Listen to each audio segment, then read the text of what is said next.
చెప్పుచున్నాను. ఆమేన్. అయితే పై వచనాల్లో చూసుకున్నప్పుడు మరి ఒక దొంగ ఎంత అపహాసిస్తున్నారండి క్రీస్తుని. క్రీస్తు మన కొరకు శ్రమ పడారు.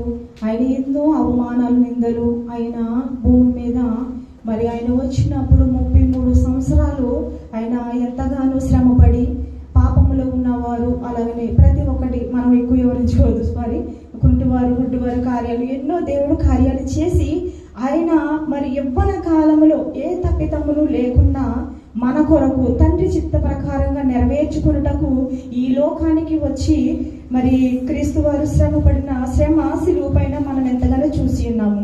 అయితే దేవుని ఎరుగక మూర్ఖత్వముతోనూ తెలియని పరిస్థితుల్లోనూ వారు చేసిన పాపములో మునిగిపోయి మరి ఒక దొంగ అయితే ఏమంటున్నారు, నువ్వు క్రీస్తువే కదా, నువ్వు క్రీస్తువైతే నువ్వు రక్షించుకుని మమ్మల్ని రక్షించుము అంటే ఆయన ఎంత పాపం చేసినా, ఎంత దోషము చేసినా, ఎలా ఉన్నప్పటికీ కూడా ఇంకా ప్రభువు రక్షించేస్తే ఈ లోకంలో బ్రతికేయాలి, ఇంకా పాపంలో ఉండిపోవాలి, ఇంకా లోకంలోనే ఉండిపోవాలని ఆయన ఆలోచన.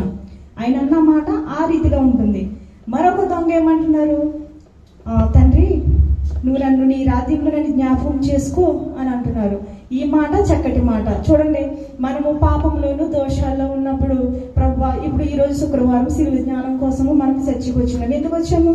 మన పాపాలు క్షమింపబడాలి, మన దోషాలు క్షమింపబడాలి, అయితే మన కుటుంబం పోగోవాలి, పరలోక రాజ్యానికి వెళ్ళాలని ఆశ కలిగి ఇక్కడికి వచ్చి ఉన్నాము. కుడివైపునున్న దొంగ మొరపెట్టిన రీతిలో నేను మొరపెట్టాలి, నా కుటుంబం మొరపెట్టాలి అని చెప్పేసి నేను కూడా ఈ యొక్క పరిశుద్ధ మందిరంలో వేడుకొనిచున్నాను.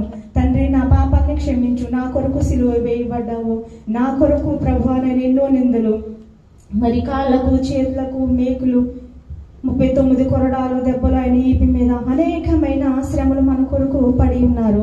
అయితే దొంగ పరలోక రాజ్యానికి పరదైసులోకి వెళ్ళారా లేదా అనేది మరి ఒక వచనంలో చూసుకుందాము. అయితే రక్షణ లేకుండా పరలోక రాజ్యానికి వెళ్ళాలా అనేది మన ఒక చిన్న వచనాన్ని చూసుకుందాము.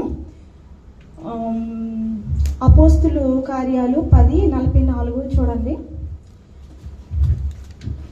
అంటే మనము ఈ లోకానుసారంగా రక్షింపబడాలి అని చెప్పేసి పరదేశంలోకి వెళ్ళాలి, తండ్రి కుడి పార్శ్వాన కూర్చోవాలని ఎంతగానో ఆశపడుతూ ఉంటాం. మనం ఎంతగానో ఆశపడుతున్నప్పుడు రక్షణ పొందాలి. అమ్మ, నువ్వు రక్షణ పొందావా? నువ్వు రక్షణ పొందితే దేవుడి రాజ్యంలోనికి వెళతావు, మరి దేవదూతలు సాంగత్యములు చేస్తావని మనము ఎన్నో మాటల సందర్భాల్లో వింటూ ఉంటాము. అయితే మరి దొంగ ఏ రక్షణను పొందలేదు, ఏ మంచి కార్యాలు చేయలేదు.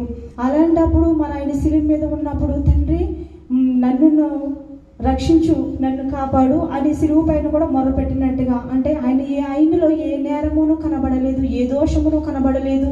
ఈయన నిజమైన దేవుడు క్రీస్తు తండ్రి చిత్త ప్రకారంగా శిలువ వేయబడుచున్నారు, నోరు తెరవలేదని ఆయన ఆలోచించుకుని నీ రాజ్యములో నన్ను జ్ఞాపకం తెచ్చుకో తండ్రి, పరదేశంలో నిత్యంగా నీతో నేను చెప్పుచున్నానన్న మాట ఇక్కడ మనము చదివి ఉన్నాము. అయితే అపోస్తల కార్యము 10:44 ఒక్కసారి చదవండి.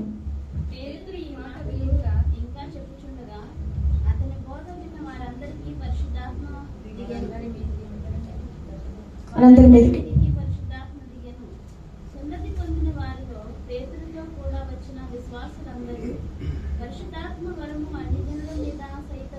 ఆమేన్, ఆమేన్. అయితే ఇక్కడ అన్యజనులు అందరి మీద పరిశుద్ధాత్మ దిగి వచ్చిందని మనం నమ్ముచున్నాము. అన్యజనులు అంటే దేవుని ఎరగని వారు, వారికి క్రీస్తు అంటే తెలీదు, మహానీయుడు అంటే తెలీదు, ప్రభువు మన కొరకు సిలువ వేయబడ్డారని వారికి తెలియదు. అయినప్పటికీ అక్కడ మరి కొర్నేలు అనే ఇంటిలో జరిగిన సంగతి అన్యజనులు అందరి మీదకి పరిశుద్ధాత్మ వచ్చింది. అయితే ఈ యొక్క సిలువ పైన వేలాడబడుతున్న క్రీస్తుతో పాటు దొంగ అన్న ఆయన అక్కడ మనం చూసుకుంటే ఆయనకి రక్షణ లేదు. రక్షణ లేకుండా ప్రభువా నన్ను క్షమించు అని అన్నప్పుడు మరి నీవు నాతో కూడా పరదేశంలో నుండు అని నిత్యముగా నీతో నేను చెప్పుచున్నాను నేను. అయితే ఇది ఇక్కడ మన అపోస్తల కార్యంలో చూసుకుంటే, ఇక్కడ వాక్యాన్ని చదువుకుంటే, అయితే ఆ దొంగ పరదేశులు క్రీస్తుతో పాటు ఉన్నారు, ఆయన కుడి పార్శ్వాన ఉన్నారని మనకి ఇక్కడ నిదర్శనం కనబడుతుంది. అయితే ప్రభువు మన కొరకు శ్రమపడిన శ్రమయు అంతా కూడా ఆ దొంగ మరి ఎట్లయితే గుర్తించారో, ఎట్లయితే పాప క్షమాపణను వేడుకున్నారో అట్టి విధంగానే మనము కూడా ఈ లోకంలో నేను పుట్టిన దగ్గర నుంచి ఇప్పటి వరకు కూడా అబద్ధమో లేకపోతే ఏదో సంథింగ్ అలా మరి మనుషులకి అహస్యమైన కార్యాలు చేసి ఉన్నాను. నేను పాపిని. చూడండి, అందరూ పాపమును చేసి దేవుడిచ్చే మహిమను పొందలేకపోవచ్చున్నారు. అయితే తల్లి గర్భంలో ఉండగా మనం పాపులుగానే భూమి మీద పుట్టి ఉన్నాము. ఈ పాపముల కొరకే ఆయన రక్తమును ఈ లోకములో చిందింపబడి ఉన్నది. ఆ సత్యాన్ని మనమందరమును గుర్తించి ప్రభు రెండవ రాకడ కొరకు ఎదురు చూసేవారిలాగా ఉండాలని ఆ దొంగ ఇట్టి రీతిలో క్షమాపణ వేడుకున్నారు. అదే విధముగా మన కుటుంబాలు మనమును కూడా ఆయన యొద్ద క్షమాపణ వేడుకునే వారిలాగా ఉండాలి. మొదటి మాటలో, తండ్రి వీరేమి చేయుచున్నారు, వీరు ఎరుగరు గనుక వీరిని క్షమించుము. అయితే ఈ లోకంలో కూడా మనము ఒకరినొకరు క్షమించుకోవాలి. ఎందుకంటే క్రీస్తు ఆయన ఏ పాపమును, ఏ నేరమును, ఏ దోషమును చేయకుండా పిల్లల సొంత ఆయన రక్తముతో మనలందరినీ కని ఉన్నారు కనుక ఆయన మన కొరకు ప్రతి దినము క్షమించుకుని ఆయన తండ్రి యెహోవా తండ్రి దగ్గర వేడుకుని చుంటూనే ఉన్నారు. అలాగే ఈ లోకంలో కూడా మనం ఒకరికొకరు క్షమింపబడాలి. మనం పరిశుద్ధ గ్రంథములో మరి క్షమింపబడే మాట చాలాసార్లు రాయబడి ఉన్నది. అయితే ఆ విధంగా కూడా మనము ఒకరినొకరు క్షమింపబడిన తర్వాతన మనము క్రీస్తులో శాంతిని, సమాధానం పొందుకుంటాము. ఆయన రక్తంలో కడగబడిన మనందరమును కూడా విజయమును పొందుతాము.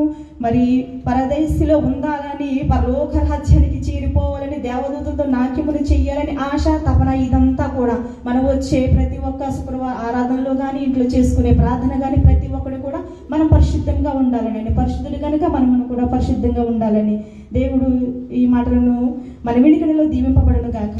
ఆమేన్.